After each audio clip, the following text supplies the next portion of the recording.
I'm not caught up on reading, but hopefully by next time I will. Not by next time. I just did chapter 3. He doesn't 4 and have 5. that. I know, but I decided to Oh, I do confess eventually, it. and I was going to today. I was going to confess it. She always Bring it up. she's always going to confess. She always. Yeah, she was the little girl who would remind us of the consequence, so we'd give a consequence we were out, and when we got home we'd forget, but she would I would tell him. It's down here under the radar. Not with me. Steve, are you all caught up? Yep. And Terry? Yes. And Jim? I've got to catch up. Okay, Michael? Yes, I read it. Yeah, you read it and looked it up and then still forgot it again, you know, that's all that good stuff. I think it's pretty cool how much, when you said how much you've been loving this Yeah. book, Michael. Yeah. That's Yeah. good. Those two It's a deep book. rewriting. It's a good book. It is, it's very good, and it makes in me get this to think, church. like, it's not just a fluff, it's, It needs to be in print, yeah. but it's not. So, 3 chapters, and a couple of them kind of coincide with what we're going to spend the rest of our time with. I'm hoping somebody. Oh, wait a minute! Just brings me something. Yep. Okay, good there. So the 3 chapters were. 2 of them were, in a sense, the history of missions in Acts, and we're going to talk a little bit more about that. And then missions in Paul, I think is how he entitled those 2. Missions in the Acts of the Apostles and missions in the ministry of Paul. And then the third one, and I particularly want us to discuss a little bit about the third one, sovereignty of God and missions. But on the first one, any thoughts, comments through the reading?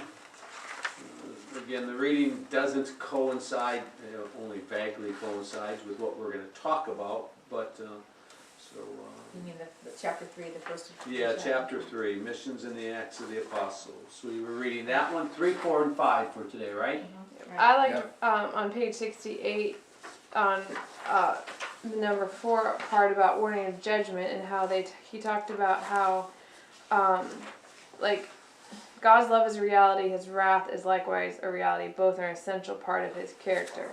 To preach forgiveness without judgment is to deceive men. To preach judgment without forgiveness is to defame God. The apostles preached both forgiveness and judgment. Yeah. I thought that was very good, because it's true, it takes both. Yeah. Both concepts. Yeah. Good. This reminded me of that master, or no, yeah, the master plan of evangelism, where Jesus trained His apostles. Mm-hmm. You know. Mm-hmm. Yeah.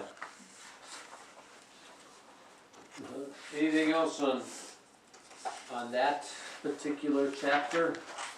How about missions in the ministry of Paul? Yes, I was very, number two on page 75. Mm-hmm. You could find his efforts to 4 provinces. Yeah. And then concentrate in large cities, but, Yeah. and then on page 76, where the author kind of tied this into concentration of missionaries in an area versus spreading them out around. I just never had heard of something like that. And I'm trying to remember, I thought Cain kind of went both ways. Was he arguing for concentration? Yes, he was arguing for concentration, that he felt that they were too spread out, and That they'd be more powerful in a group. yeah, so I just Uh-huh. felt like the goal was to get them put out all spread out, and then Yeah. This Now, was- where was that again? Because I was 76, 7. I see the key the focus. first full paragraph, modern missions could learn from Paul at this point. Many boards, instead of placing 30 missionaries in one country and leaving them there until the job is done, have spread their missionaries over 20 or 30 countries, with not enough in any one to raise up a strong indigenous church. Proliferation, not concentration, seems to be the name of the game. Yeah, and because there's, when you talk about bringing them together, because I think somewhere else he addressed the issue, that because there is a modern trend in missions where you not only concentrate them but you group them together in teams, and they go out in teams, and there's a lot of emphasis on that. And I'm not sure that necessarily, and I remember, now that you recall that, reading that and wondering exactly where Cain was, because in some sense, putting too many in one place is a problem. Matter of fact, went to, when we were thinking about going back to the mission field, I went to the BMW mission orientation, Jenny and I did, because we were going to go back, and they're really strong in teams, 6 or 8 missionaries on one team in one city, and I'm not really, I mean, I think you know, and there was this old, I think she must have been the matriarch of BMW. She was this old single missionary who had been there forever. She had to have been in her 90s. She was sitting in this class, and she was probably the only one who could have said this, because she sat through the class about teams and getting everybody together. And she just said, you know, and she didn't say much, she just said, you know, missionaries are kind of like manure. You pile it all up in one place and it stinks. You spread it out, it does a little good. I see why you'd remember that. I about busted a gut. No, but were people laughing? Well, the instructor wasn't. Okay. But he was not correcting her either. Okay. So why do you think that is? Is it because they don't get along well and they really can't make plans to really do it? Why would that be? Why? I think, and hopefully we're starting to move away from this. I think part of it is that we have developed a generation of missionaries that are just soft. You know, they need emotion. They need it, more than anything. They want the emotional stability of other people on the team. So they become more inward focused and relying on each almost other. inevitably, you just can't help it that you find your associations, your friendships, I mean, you know, you can be purposeful and go out, but that's my impression. They would say, well, it's a maximizing of gifting. You have a person who's gifted here, a person who's gifted here. Fact of the matter is, most teams aren't put together by gifts; they're put together by personalities. And so you got, you know, there's one place I know where there's a team in one particular city. Thank you. Tell your mom I owe her a favor. Oh man. What a guy. Hey, Robin. Hi. And you got, you know, 6 different or 7 different missionaries in one place doing one thing, and the church plants don't seem to go any faster.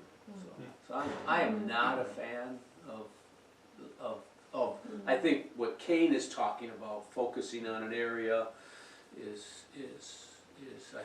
I understood him as, you know, I mean, that I think is a different issue. You can develop an expertise, especially, he also talked about, I think it wasn't Cain who talked about receptivity, going to the places that are receptive, I think, and so that kind He of... preferred to preach to responsive people. Yeah, so right. that's what thought. And so that's kind of it. If you've got a responsive country, you know, bring your, you know, localize your people there.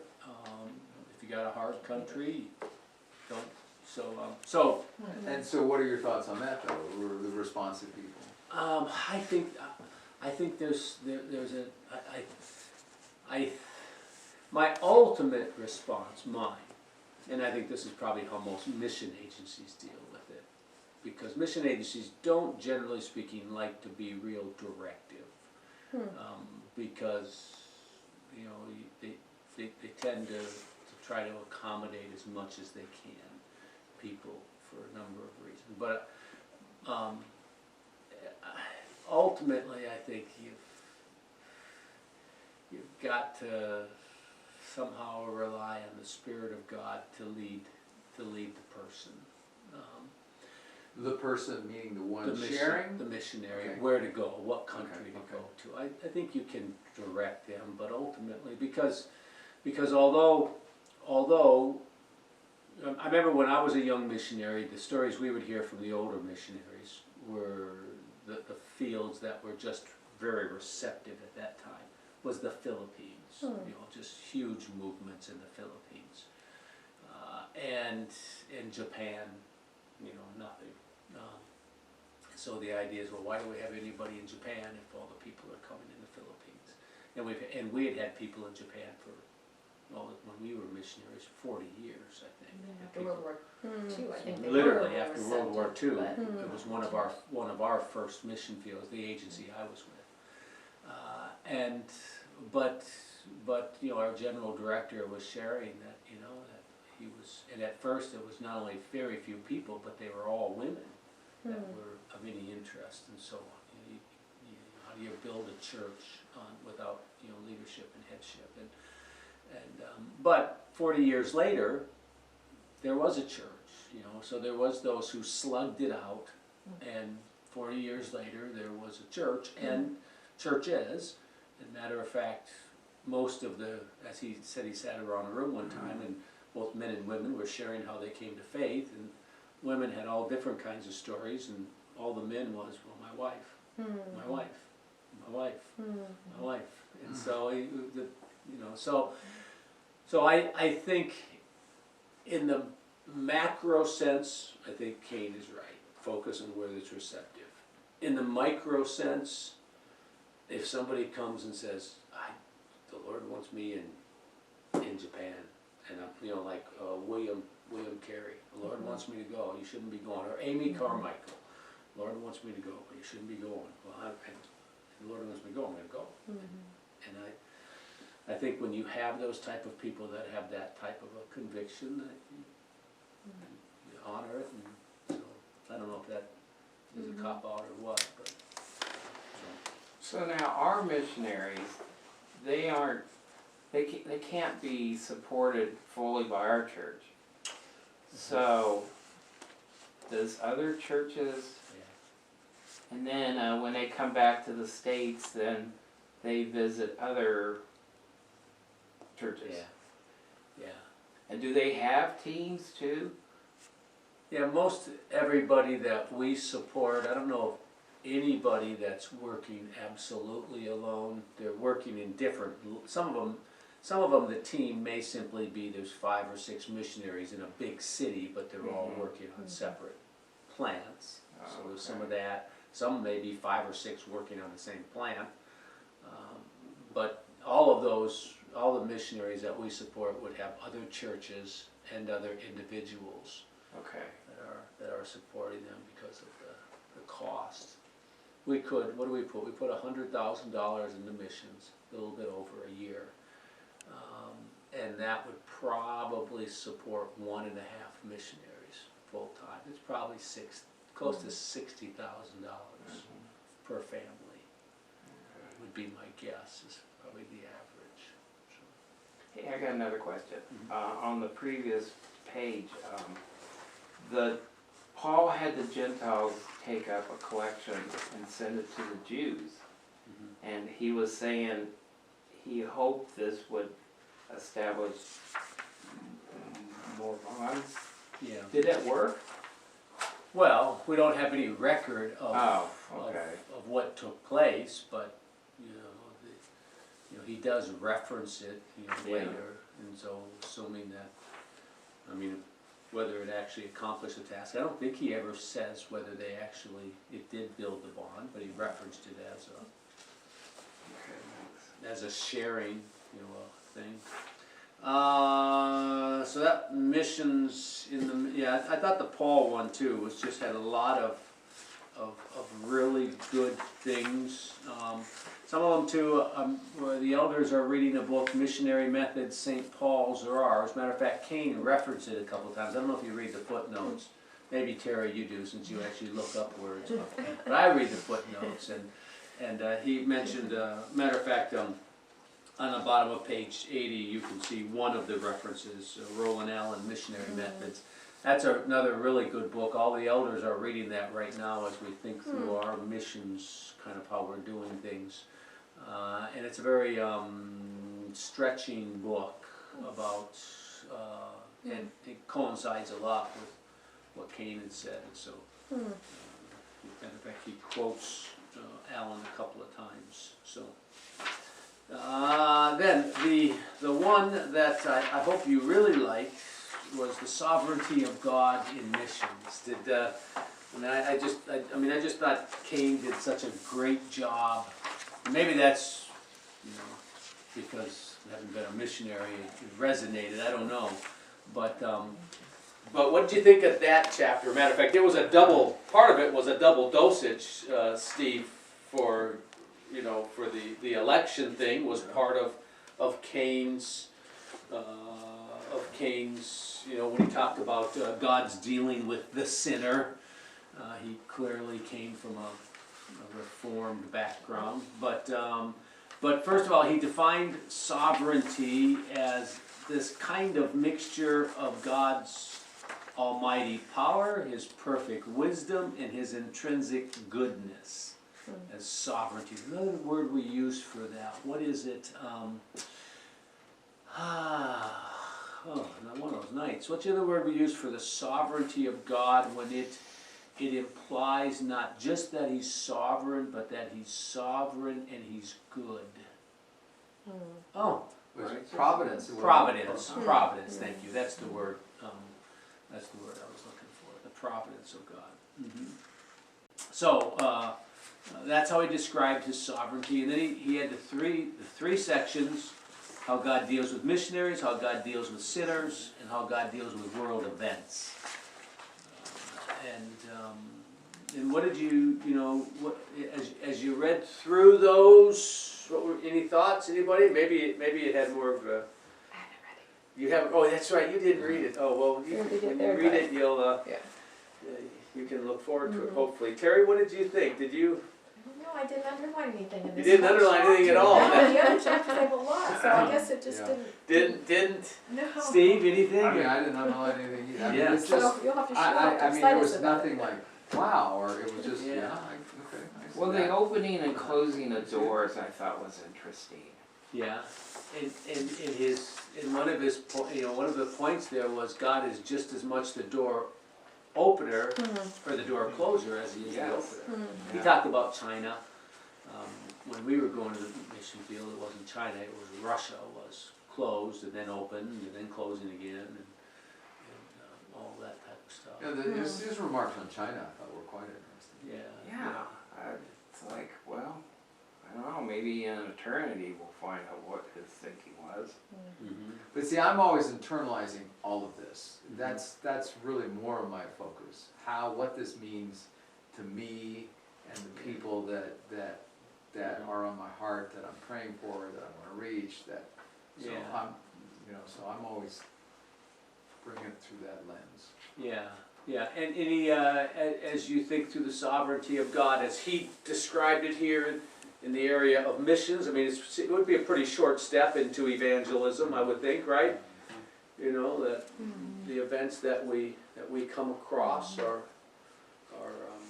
also in His providence. Yeah, and so that's why when I encounter somebody and depending whether I then start praying for them and looking for opportunities to take it further. So. Yeah. In the context of missions, there is a part of the sovereignty and God's dealing with the missionary, that God's choice of a man. Sometimes we call that a call, a call to missions, and that's kind of a strange thing to grab hold of, the call of God in something like that. People talk about it to the pastorate too, to any kind of, for lack of a better term, apostolic or setting aside of other pursuits for this one pursuit, and it is a difficult thing to kind of, at least for me, to wrap my arms around. What does it mean? How do you define it? How do you help somebody know whether they've received it or not? And probably the closest scenario you get. Is kind of like trying to describe to somebody the inner working of the Holy Spirit. If they're a believer and the Holy Spirit's working in them, they get it right away. If they're not a believer and you try to explain to them what it's like for the Holy Spirit to be working in you, you can just see it's deer in the headlights. And the call, in the sense of God on a life to not pursue what would have been a normal pursuit, but to enter into, you know, a spiritual pursuit, especially a cross-cultural one that inherently entails a denial of so many other things, is something that's there. And I would say that not all missionaries are called to the mission work. Not all pastors are called. There are people that do it just as a vocation, you know. I mean, especially it's a particularly difficult thing if you grew up in the mission field, that you just, well, this is what my mom and dad did, this is all I've known all my life, I just figured I'd be a missionary. I know it, I'm familiar with it, I can make it work. And not that there aren't any second generation missionaries but it is particularly problematic to ensure that it is a call of God and not just a vocational choice in life. But there is something to that, and the fact that that's there, I think, is important.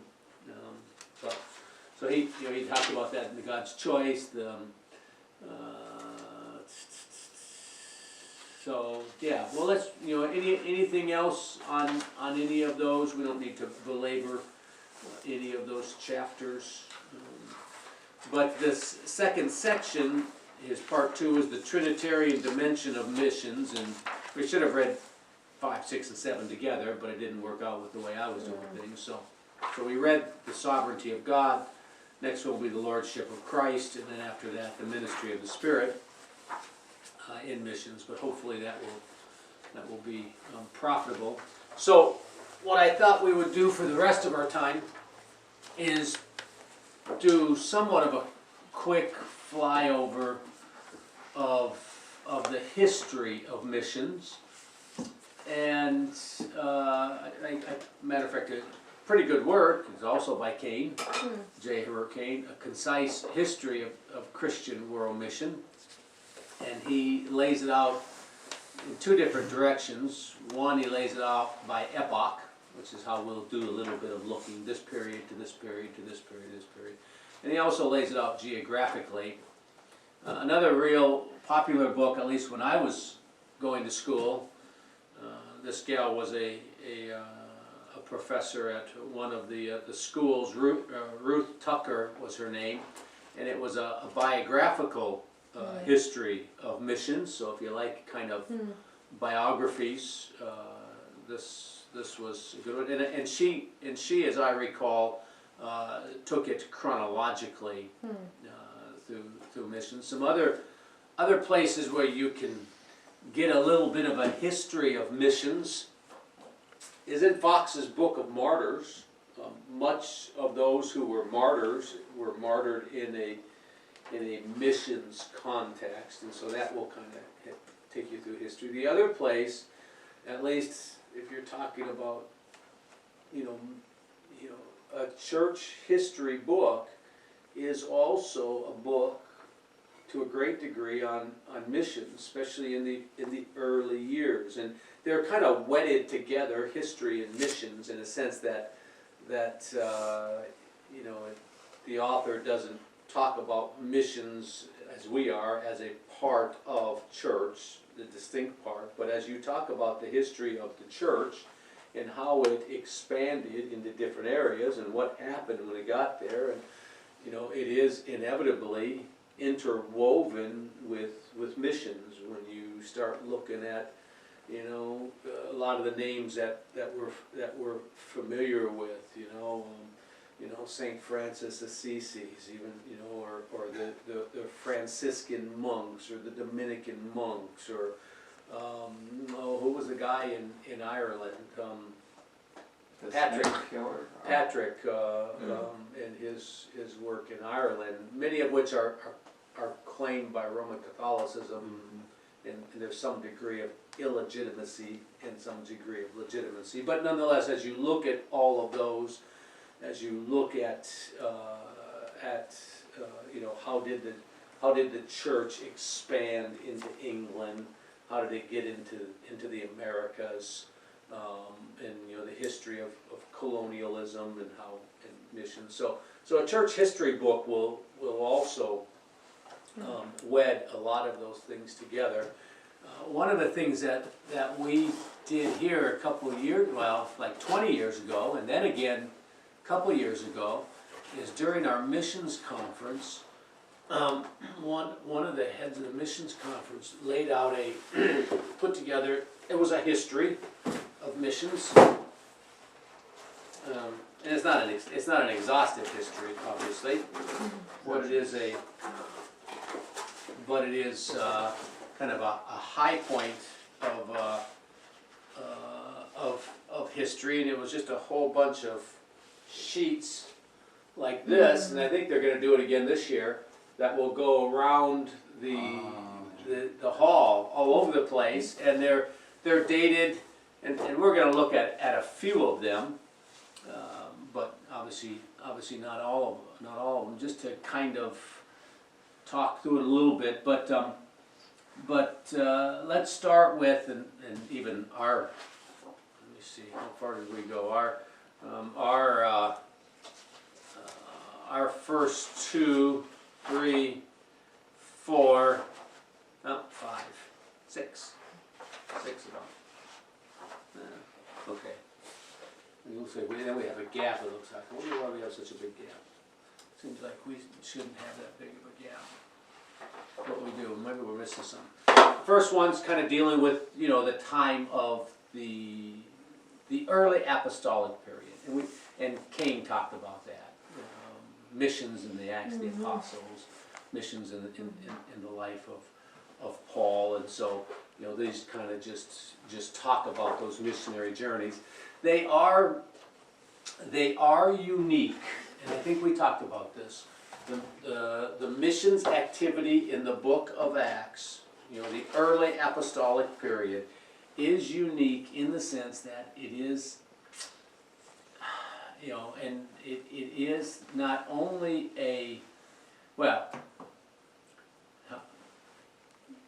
you remember when we were in hermeneutics class, those of you who are in it, we made the statement that history books are descriptive, not prescriptive. They describe what took place. They don't necessarily tell you what to do. Okay? It's describing what happened. There is prescription in history, but its primary genre is descriptive. And there is a sense in which, as we look at the book of Acts, and we ask ourselves the question, why do we have, is the missions activity in the book of Acts just descriptive, or is it also intended to be prescriptive? Here is the model.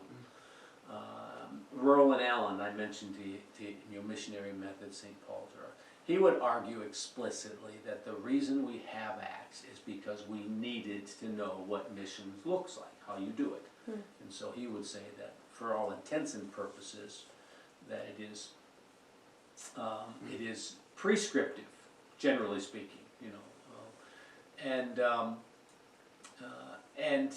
and I tend to agree with him. It's prescriptive in the sense of it describes, kind of like what Cain did. What did Paul do? What did he preach? Allen gets a little bit more into detail. But when we look at the missionary activity of Paul, we look at, okay, what are the consistent things that he did? How did he do missions? What do we see there? What are some of the consistent things that we see in the book of Acts regarding missions? In that history phase, which any way you cut it is unique. But what are some of the what are some of the things that happen there, and happen to a point that you can say they're typical, okay? In what Paul did, how he acted, what would be some of the commonalities? Typically always went to the synagogue first. You know, it's kind of always his first effort was go to the synagogue, where you, for whatever reason, you may have people that tend to believe in the same. Yeah, It's the same God. You're just trying to bring them, instruct them or tell them, hey, this happened. Mm-hmm. Yeah, that was a typical thing. What other things would you say were typical about Paul? At least big picture typical. It might be too simple. His traveling, his going from city to city, and then but he varied on how long he stayed in cities. But he didn't just stay a day or a day or two. Usually he stayed longer periods of time. But There's a bit of tolerance. Yeah. Sometimes years, sometimes just weeks, right? Yeah. He always went back. Always went back. Okay, so wasn't content with just. Seemed like he went back quickly too. It's like you never really, you get to one place, turn around, and kind of backtrack, and then Yeah. it didn't seem like he waited too long to make another pass. Seemed like any time he was at a place, once he went there once, now it was on his frequent stop. And yeah, always going back, building up. We see the issue of continuing to edify. Is there any history of how many letters he actually wrote? That the ones that weren't epistles. That's what I wondered. I didn't ask it the other night. Yeah, because Yeah. he seemed like he wrote a lot, of course, but I think the only ones that we know of from the Bible are probably two other Corinthian letters. Okay. Two other Corinthian letters that he references himself, other letters. And so, but exactly how many and not easy to mail back then. Yeah. The gospel, as far as if you were going to compare what people talk about missions, Paul's missions was pretty gospel centric, wasn't it? I mean, it was the preaching of the gospel. It was, and as both Cain and the other guy did a really good chapter. Did I give you that? I was going to give you that, I think, Steve, that chapter on evangelism. Did I tell you about that? I thought I think it was you that I read it and I said, he would really like to read this. I think it was you. And I meant to give it to you if I didn't. But a good chapter on the fact that he didn't stray away from the hard things. He wasn't caustic, but he was clear and unapologetic for the things that were even the things that were hard. So focused on the gospel. Matter of fact, Cain even referenced that a little bit in, I think, the one on the Acts of the Apostles, page 60. Last full paragraph on page 60. The apostles were not content to live the gospel, hoping that thereby certain interested persons might be attracted to Christ. lifestyle evangelism. Right. The truths were too profound and the issues were too momentous to be left to the curiosity or credulity of the crowds. The truths of the gospel had to be articulated line upon line, precept upon precept, to make sure that the hearers understood what it was all about. And that was typical. Typical of Paul was churches, planting churches. We see that was something he always did, the appointing of elders, the establishing of bodies and of leadership, going back, reliant on the Holy Spirit for his direction. Lots of things going on there that should keep us centered on what missions are. Again, and excuse me, Helen, unapologetically making the argument that it is there to be directive, not just inquisitory. His basic premise is, you know, Paul worked in the same environment we did, and we are, for all intents and purposes. He had it no easier, and if anything, maybe he had it harder, but he certainly didn't have it any easier than we do. And this is how he did things, and we should follow. So, We never really kept close to what was going on, even if he was far away. You know, the letters themselves were like, hey, I heard this was going on. yeah. You know, stop it or keep doing that, or he had good intelligence, I guess. You know, we call those type of things discipleship. His letters were disciple. He evangelized, he discipled, he trained, he educated, he empowered them. Alan would make a big deal out of this, that he did not lord over.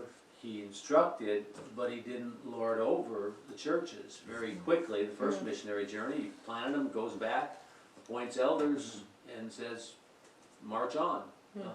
And wasn't a long period of foreign domination, of leadership and headship, until finally maybe one of the local believers can maybe rise to the position of something. And that's not so much a problem today as it was back in Roland Allen's day. It was already kind of alleviating during Cain's time. Cain was probably 60, 70 years after Allen. But those type of independent, interdependent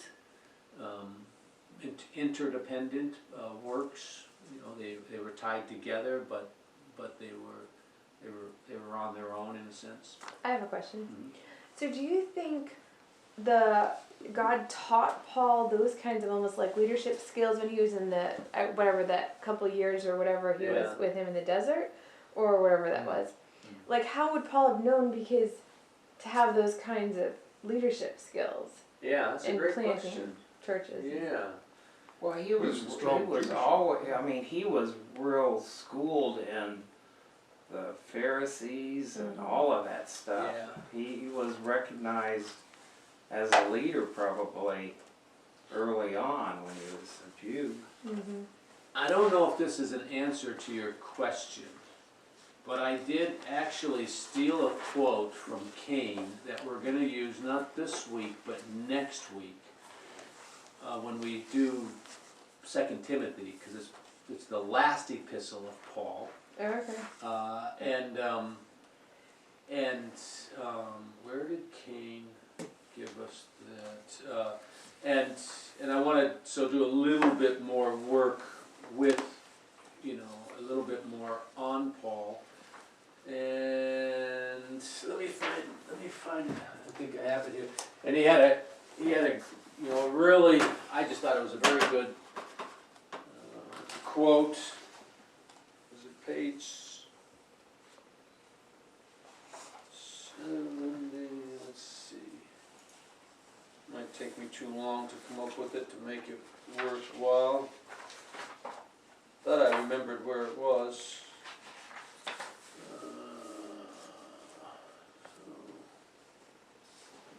I can do it here quick.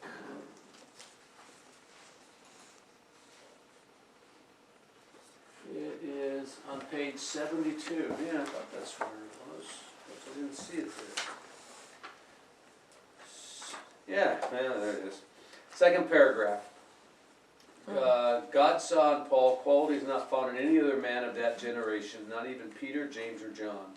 He had the mind of a scholar, the heart of an evangelist, the discipline of a soldier, the devotion of a lover, the vision of a seer, the zeal of a reformer, and the passion of a prophet.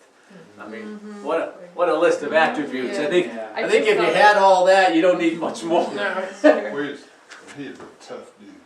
Yeah. I mean, So, forget to get beat up, and you had to walk across Turkey how many times? yeah.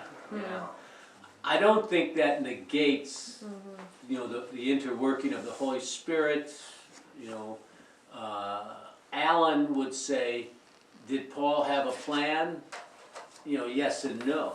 He didn't have a playbook he was going out of, but he wasn't willy-nilly. You know, and and I don't remember how Alan puts it, but he had principles that drove him, and either given to him, by just the working of God in his life, or in some other manner, but, so, that's Yeah. good, it's a good About question. 3 years in the desert being instructed by God. Yeah,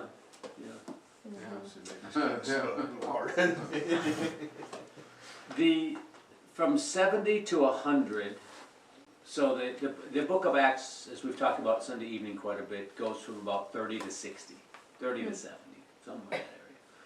So the second, and we call that the early apostolic period, and we have biblical record of that. The later apostolic period, from 70 to 100, we don't have any historical record. We have some books of the Bible. We have all the works of John come from that time frame. Much of Peter does, Jude.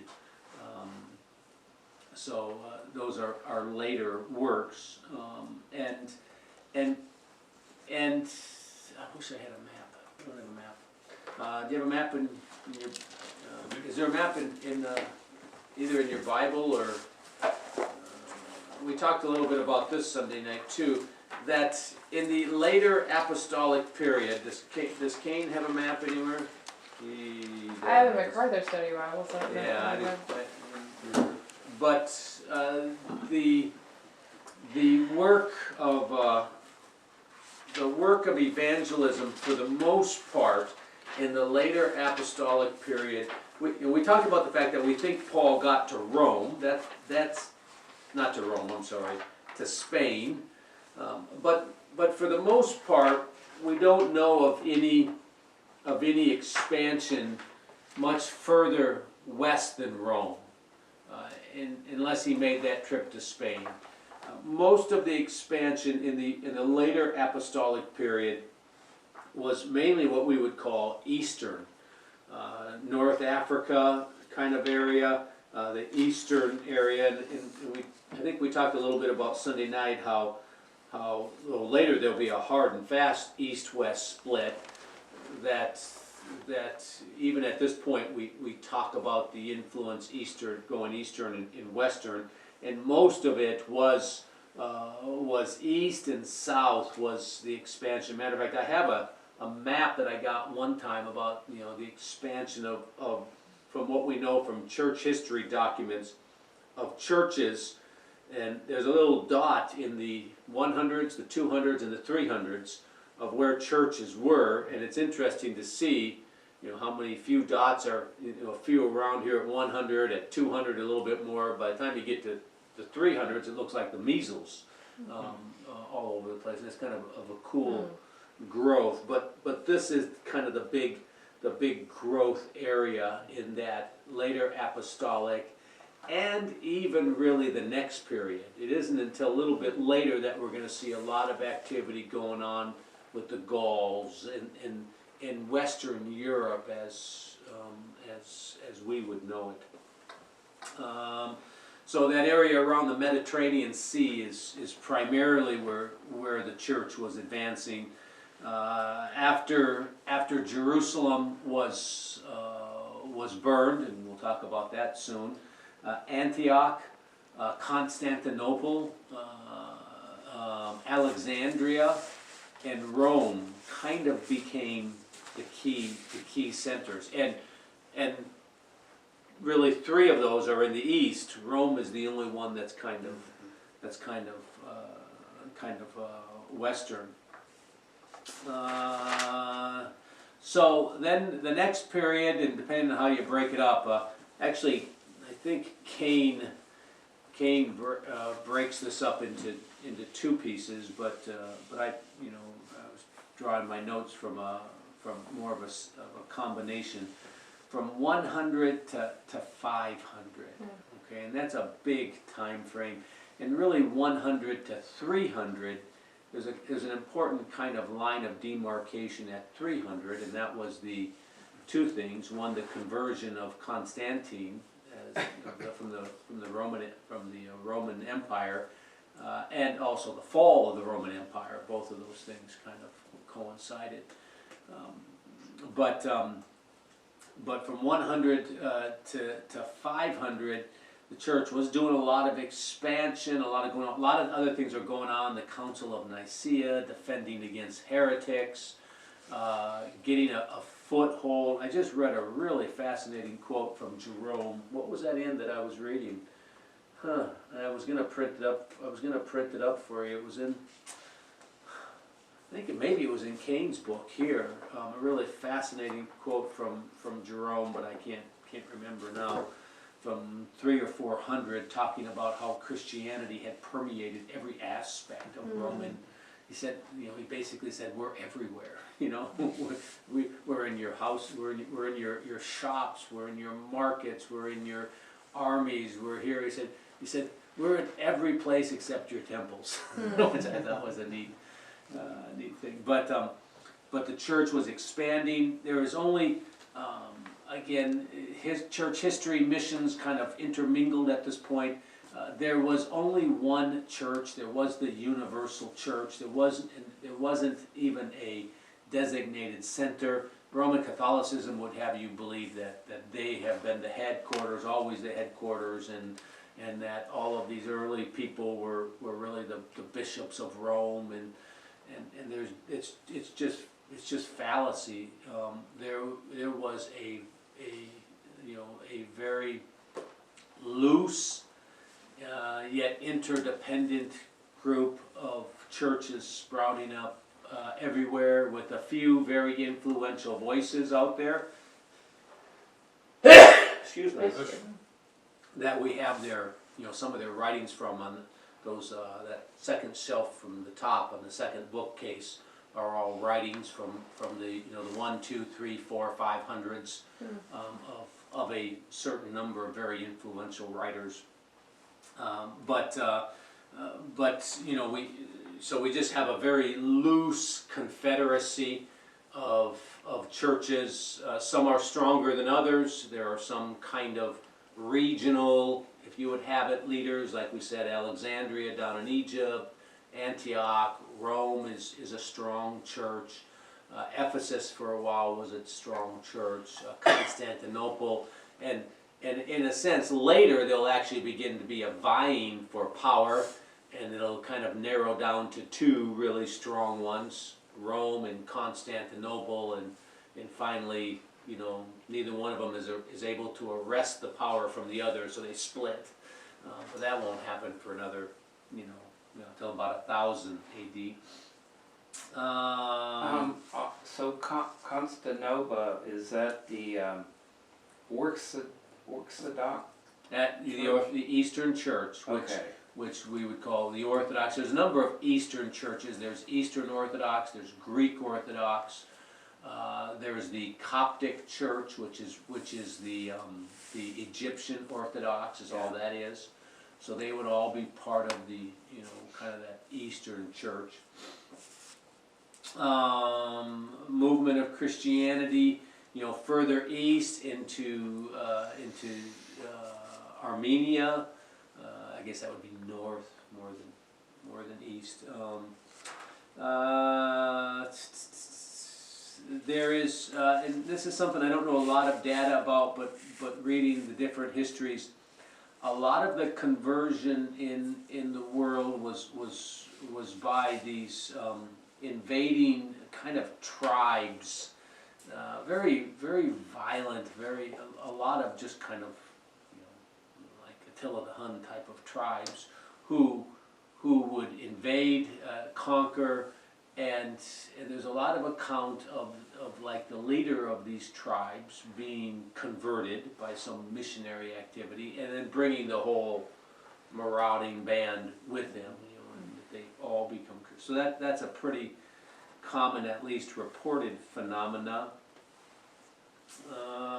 In the 100 to 500, the gospel does start getting all the way over to Ireland. In these type of European, the Gauls, into Germany, all of these places are being infected by the gospel. England, I don't think is yet for another I think is about 600. So that would kind of be the next epoch. And so the next one I have now is like 500 to 800. And this is when Roman Catholicism, closer to the 800 than the 500, starts to kind of try to arrest authority, both you know, well, primarily in churches. Later it will try to arrest authority, political authority, and that's when it will be given the name the Holy Roman Empire will come later.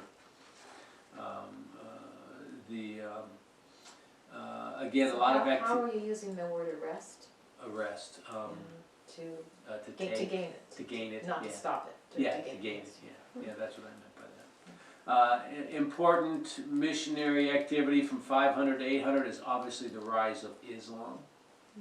And Islam then, in the east, the area of Egypt and Syria and all those places, and Islam then taking from Christianity many of the advances of Christianity.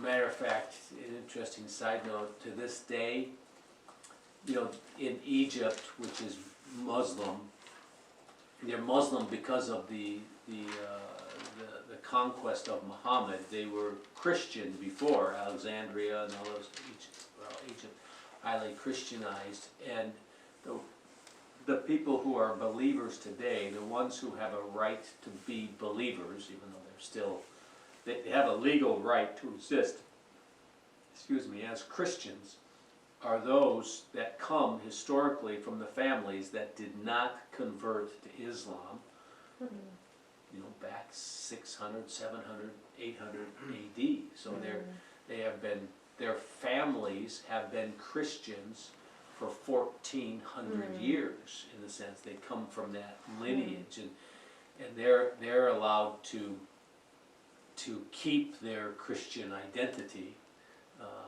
and that's true in almost all those Middle Eastern countries. That those who are not Muslim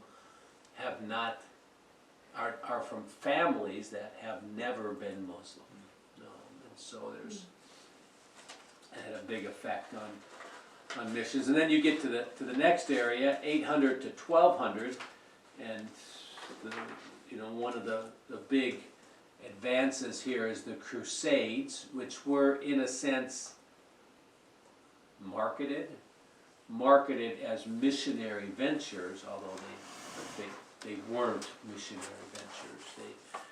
At least for those who were perpetrating the Crusades, they were geopolitical ventures. All right, they were looking for land, they were looking for political power, they were looking for resources. I think probably some of the people that were involved in them were probably doing it from an altruistic,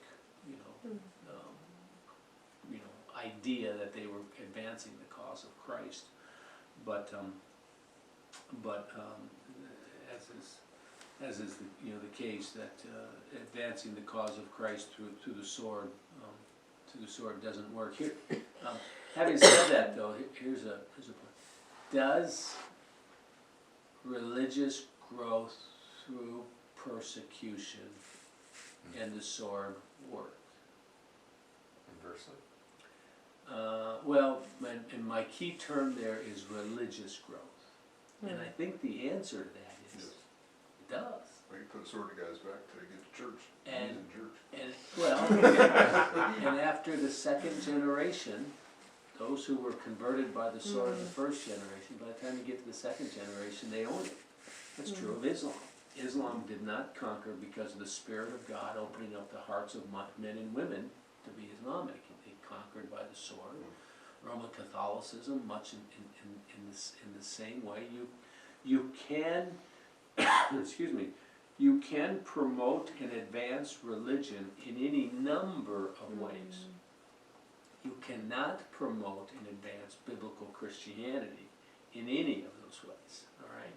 Because it's an issue of a true regenerative faith, not a follow the rules or else off with your head, or I'm going to make life miserable for you.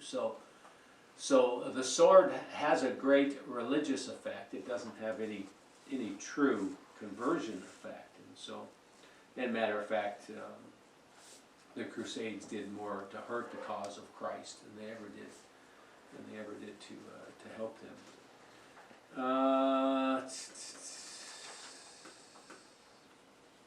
It's at these 800 to 1200 that the Dominicans, the Franciscans, some of these orders, which almost all of them were originally missionary orders, come into being. The monasteries and what do they call it? Where the monks, monasteries are. Abbeys, yeah, there's another term too. A lot of that becoming a real issue around this time. 1200 to 800, a number of things goes on between 1200 to 800. First biggest one is, and I'm trying to remember my dates exactly, you know, the Reformation is in here. The Reformation's huge. For the 1200 to 1800? 1800? Yeah, Oh, well, okay. the Reformation was what, 1550 Yeah. or something like that. But in the time frame of 12 to 18, Reformation huge. The translation of the Scripture into languages huge. You know, and again, I'm not a philosophy major, but a lot of these epochs follow on the heels of like different philosophical ages. The Enlightenment, you know, was a philosophical, you know, aspect of Europe that also had an effect on theology, and so you know, all of that's going on. The Reformation had a big missionary effect, and the Reformation kind of came at the same time that many of the European nations, at least, were beginning colonialization and exploration. We have all the Columbuses and all of the guys traveling, all the you know, the different, you know, Spain for a while had a huge colonial kind of push. England had one. I think the French had a you know, significant colonial. And as they all would go out, part of that going out was also a taking of their religion and often Christianity or some aspect of Christianity into these areas. Much of South America is Roman Catholic to this day because of Spain's conquest of South America and exporting you know, Catholicism with it, and so that had a factor in pushing things into lots of new area. One of the Jesuits, which is one of the big missionary agencies, one of the most of the Roman Catholic Church, came into their, I don't know if into their being or at least into their prime days after the Reformation, in what we call the Counter-Reformation. Are you familiar with the Counter-Reformation is? Counter-Reformation was just after the Reformation took place and lots of lands were lost to Catholicism by the Protestant Reformation, that the Catholics began a concerted effort to win back, and primarily through the Jesuits, and they regained territory. One of the interesting places, Poland, which is very strongly Roman Catholic now, did originally follow with the Reformation, and they went back to Catholicism in the Counter-Reformation. And so the time period is like just 60 years, the Counter-Reformation taking place just very shortly after the Reformation. And so that's having an effect on some of the Reformation ideas. The age of modern missions, and here's where, boy, we'll flip through some of these. The age of modern missions really starts about 1800, 1750s, 1800s, and you know, where there's this, you know, concerted effort to go out. There's the organization of mission agencies, China Inland Mission with Hudson Taylor, you know, the Amy Carmichaels are at this particular point. The Livingston, I think was early 1800s, if I'm not mistaken, right? William Carey, 1700s. Brainerd, to the American Indians. Lots of these names are all now coming out during this time, and just a huge missions push. All the way up to and including probably the last big spurt was at the end of World War II. It's the last big, you know, spurt of missions activity. There was a minor spurt after the death of the 5 guys in Ecuador. where? Ecuador. Yeah, the 5 guys. You know, we had one of the guys in the church here. He used to live in Kansas City. He was here. He's passed away now. He was old as anything. Father Abraham was actually the guy, the missionary who led the soldiers to recover the bodies. What was his name? Neat guy. Him and his wife both, little itty bitty things, white haired. I can't remember the names, but that had probably the last push. And from World War I to the present, you know, kind of maintaining probably the last 30 years, at least in Western missions, a decline. You know, Europe is pretty much off the biblical missions board. America carried the flag for a long time. America is declining. Some of the third world countries are increasing, so there seems to be a shift of missions force coming from outside of what was traditional. I read some stats on this was from 1980, so much worse today. 1980, 50% of Americans claimed to be born again. I mean, not that they were, but they claimed it. 25% of the population went to church on Sunday. That's, I'm sure, way down now. I don't know what I would guess, probably 10%, and I think the last decade has dropped a lot. You know, 6 billion people on the earth 40 years ago. Half of them probably had heard the gospel. A third were nominal Christians. That would mean any form of Christianity. 1 billion Muslims, a fifth of the population. But probably today all those numbers are worse than they were, would be my guess. I think our Muslim who's just. Yeah, so you know, I guess all that to say that there's still a great need, and you know, so, but I don't know. That's just, I mean, 331. Jerome is born, and we'll translate the Latin Vulgate. We've talked about Jerome, so that was 331.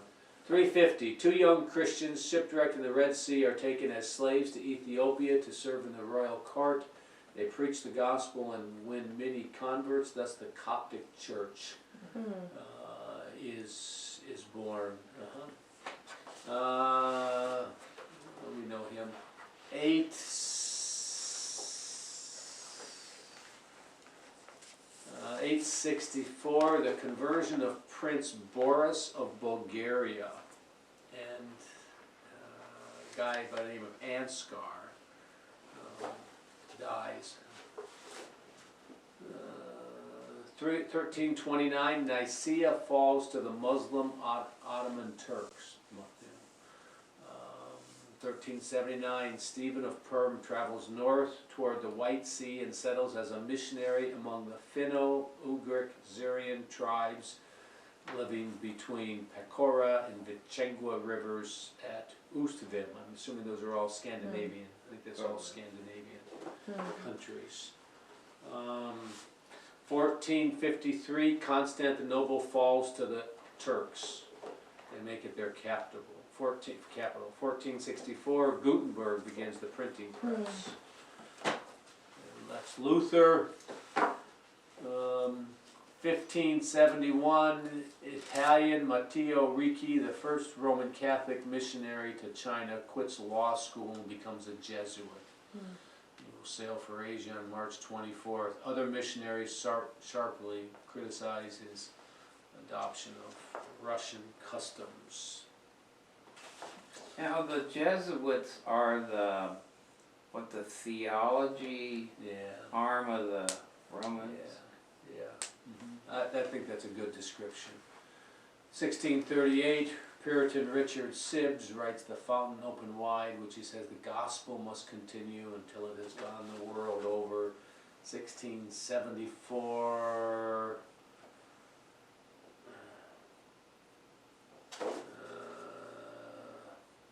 first baptism of an Eskimo by a Lutheran pastor in Labrador.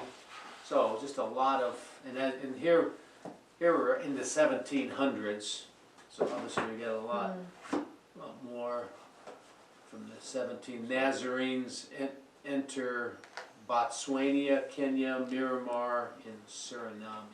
In 1939, Joe Ritterfurth makes a recording of a gospel songs and sends it into the mountains of Honduras. Yeah, I guess there's a lot more of those than I thought. There was. But and you know, one of the things that's hard to do when you study church history is up until probably the Jesuits, probably the Reformation, that those branches of Catholicism, even though by this time it's Roman Catholicism, sometimes in the missionary ventures you find people that were truly born again and in going out with the gospel. There wasn't a lot of other options. There was the Eastern Church and the Western Church and some splinter groups. There were already splinter groups that existed as early as, well, way back when, but clearly by the thousands and later. But sometimes you'll find guys that were probably truly converted, taking out the gospel. By the time you get past the Reformation, Roman Catholicism itself has splintered out anybody who's not towing the party line, and so from that point on, you really have a you can assume a propagation of Roman Catholic doctrine. Before that, you kind of have to go case by case basis. Were they propagating Roman Catholic doctrine, or were they propagating biblical truth? And so it's a little bit hard to determine that, or at least for a period. So I did a lot of reading on the Moravians today. I was thinking, it'd be cool to talk about the Moravians, and matter of fact, and found out a lot of things about the Moravians I didn't know, and Tucker had a good bit of information, and so some of it was interesting, some of it was discouraging, about things that were done well and things that were done poorly, and at least so there's a lot of interesting stuff in the history. Again, I think if I hadn't read anything yet, I would start with Fox's Book of Martyrs. How many of you read that? Well, not the whole thing. Yeah, it's a good read. Just read that first. That's a first good kind of introduction, as most of that was in the context of promoting the gospel. Most of the martyrs met their end. And then maybe Kane's work would be good, or Tucker's or somebody else. So, comments, discussion on different epochs. It wasn't a very organized presentation, but we kind of flew over real fast and hard. I would like to hear for the Moravians that you looked at today, one or two of the things that they did well, and one or two of the things that you feel they did poorly. Yeah. One of the, Who is this? the Moravians, they were actually, they were followers of John Huss, who was one of the reformers pre-Reformation, who was actually Czech. They were Czech or Bohemian, maybe Bohemian they were.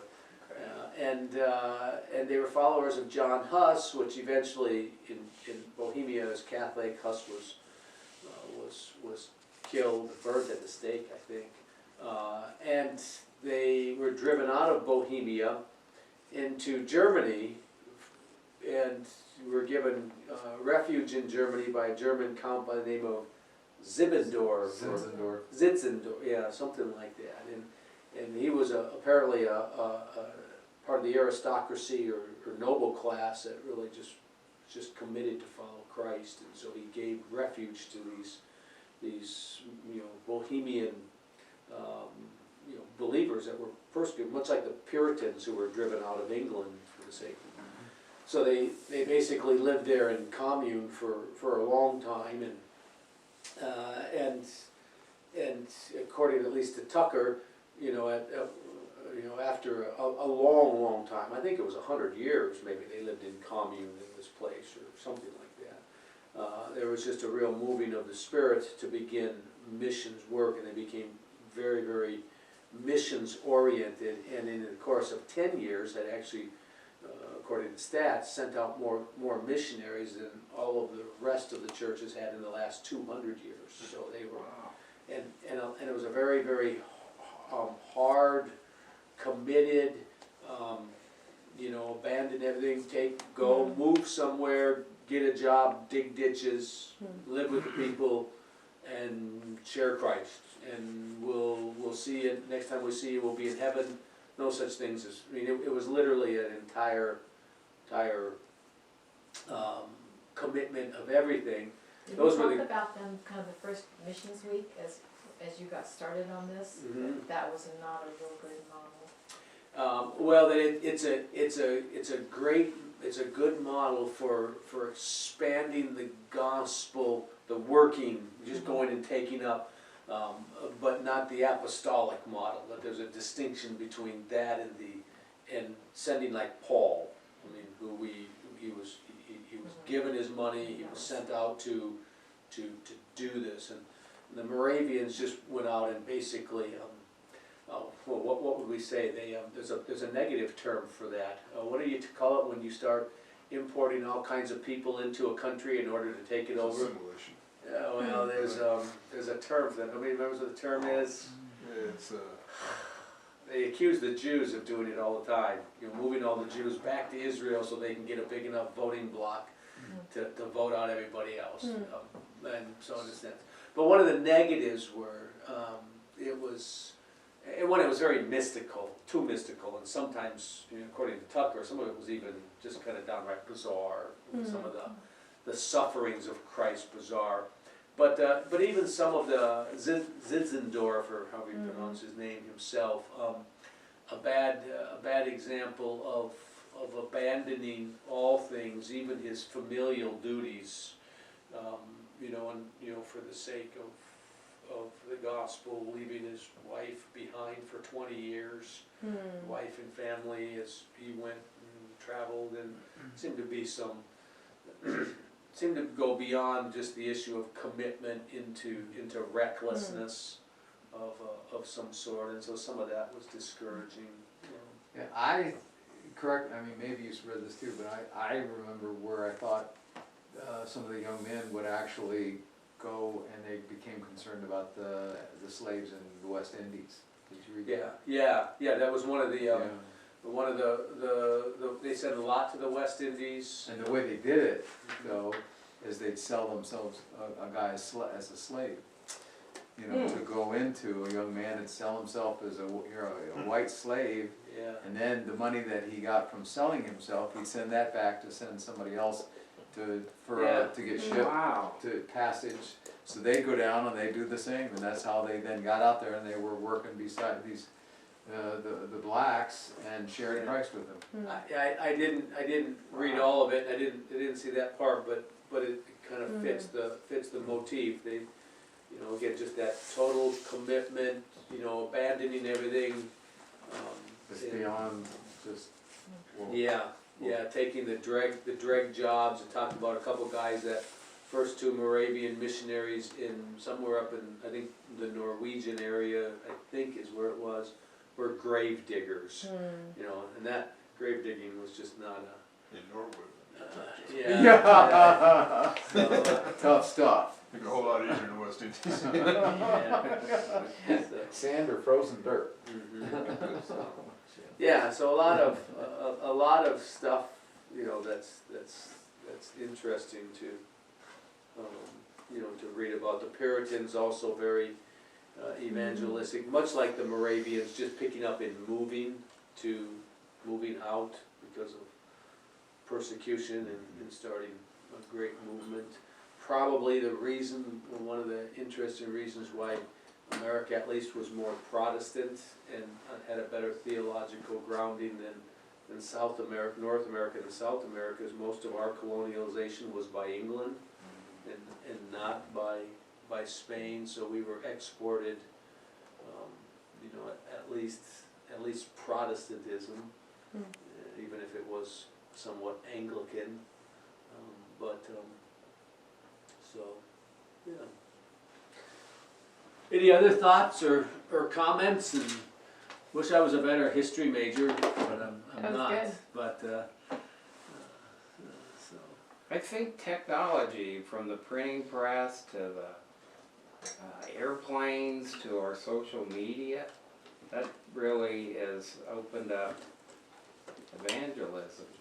yeah, the world is getting smaller and smaller and smaller. There's no doubt about that.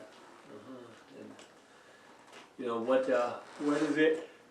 does it make better? What does it make worse? Is always a question. You know, is it one step forward, one step back, or two forward, one back, or one forward, two back? But clearly things are different. The radio had a big impact. I know just another historical missions thing. Today